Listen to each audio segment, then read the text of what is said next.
Ladies and gentlemen, don't let this be you. I know I covered this story yesterday, but I want to keep revisiting this and show you what the repercussions are of you not being prepared. So if you're not, quote unquote, a prepper, you may want to consider becoming prepared for anything. Not just heat, not just cold, not just loss of food, water, or fuel, but for anything. It is very simple, ladies and gentlemen. Just recreate the utilities that you rely on a micro level. So if you rely on electricity, recreate your own electrical infrastructure so that you can have a backup if in case the electricity that you depend on stops flowing through the lines.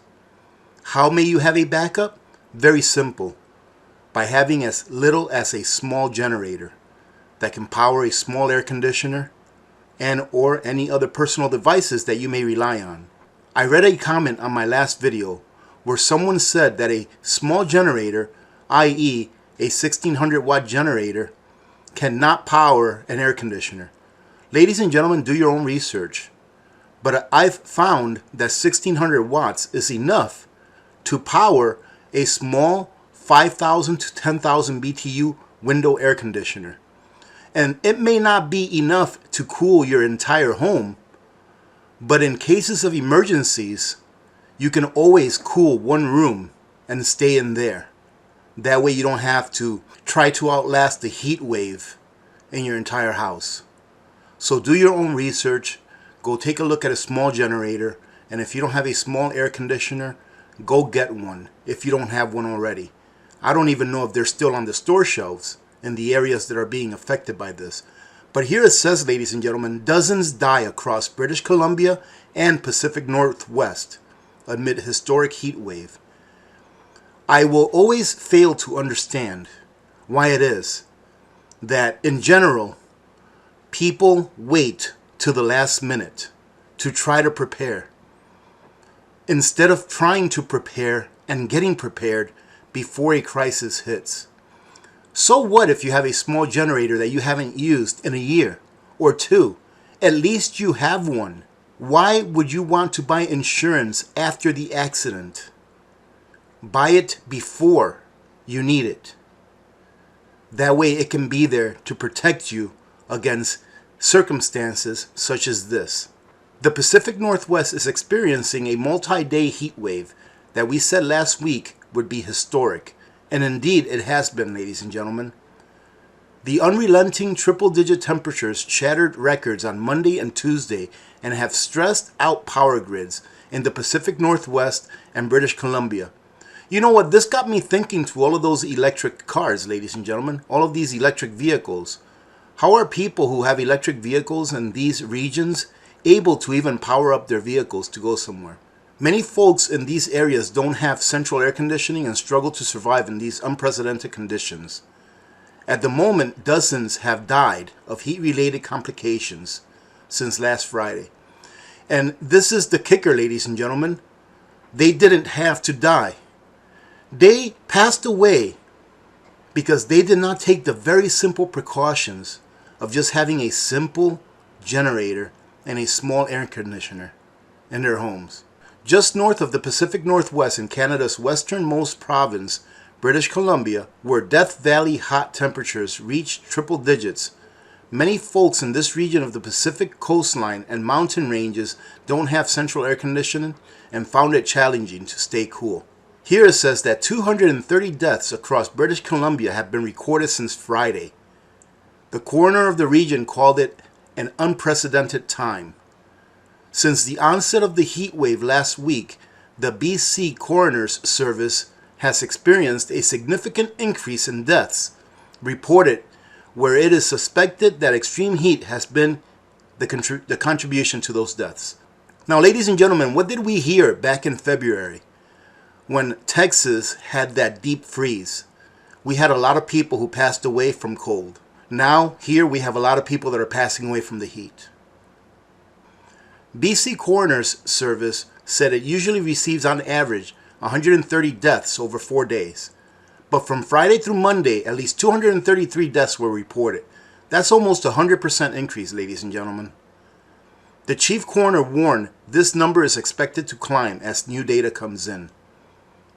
Environmental heat exposure can lead to severe or fatal results, particularly in older people, infants and young children, and those with chronic illnesses, said the coroner. As for the Pacific Northwest, a dozen deaths in Washington and Oregon are believed to be due to heat-related complications. Temperatures in Seattle and Portland have recorded highs over 100 degrees for multiple days. We noted Tuesday that Portland and Seattle experienced temperatures 30 to 40 degrees above their average. Ladies and gentlemen, that is unprecedented. 30 to 40 degrees above their average temperatures. Unfortunately, it takes situations like this to get people to even start to think about preparing for what may happen.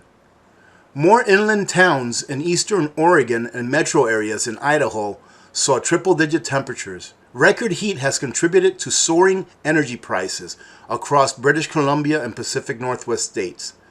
On Tuesday, there were power grid issues with reports of Avista Corporation, a supplier of electricity to 340,000 residential, commercial, and industrial customers in the Pacific Northwest, which led them to having to implement rolling blackouts to 9,300 customers to prevent its grid from being overloaded on Monday. Nearly 21,000 customers were warned Tuesday that they may face outages, and with persistent hot weather, more outages could be seen on Wednesday. Nationwide, extreme heat is underway on both coasts. We warned on Sunday that a heat dome was set to roast the Northeast this week. So ladies and gentlemen, if you live in the East, if you live in the East Coast of the United States, this is your warning. If you don't have a way to keep cool, go out and get it. With temperatures in the upper 90s approaching triple digits across New York and New Jersey, Con Edison on Tuesday evening warned customers in Queens and Manhattan, Upper West Side, to conserve energy. In the coming days, there will be some relief for Northeast as temperatures subside. Still in the Pacific Northwest, positive temperatures anomalies are expected through the first half of the month, which may result in more related deaths.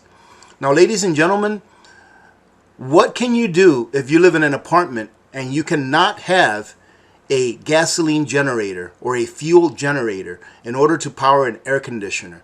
Well, look, these are some of the things that you can do. You can, as long as you have electricity, you can go ahead and freeze 2-liter bottles of water in your freezer.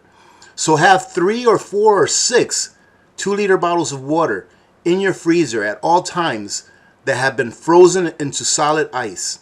If you have a fan, you can take those 2-liter bottles out 2 at a time, put them in front of your fan, and you can sit in front of that fan. It's not an optimal thing to have to do, but it will keep you cool.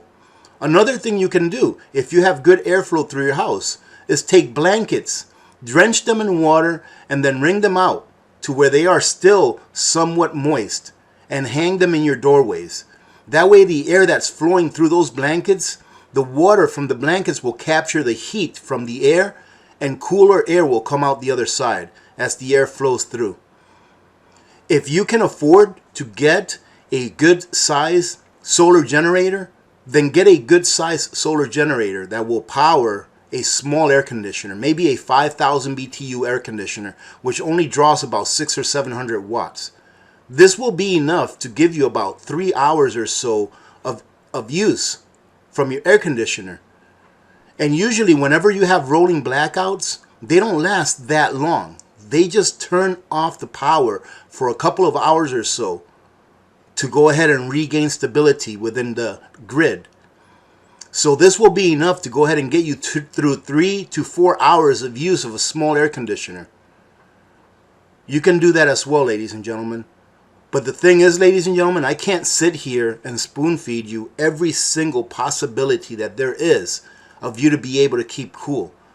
You have to get on that computer and do some research and then take action.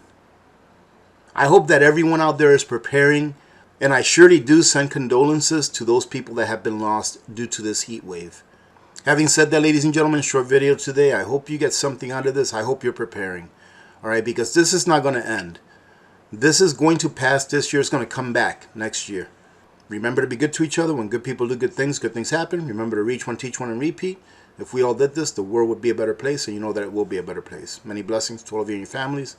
This is Alaska Prepper. I am out.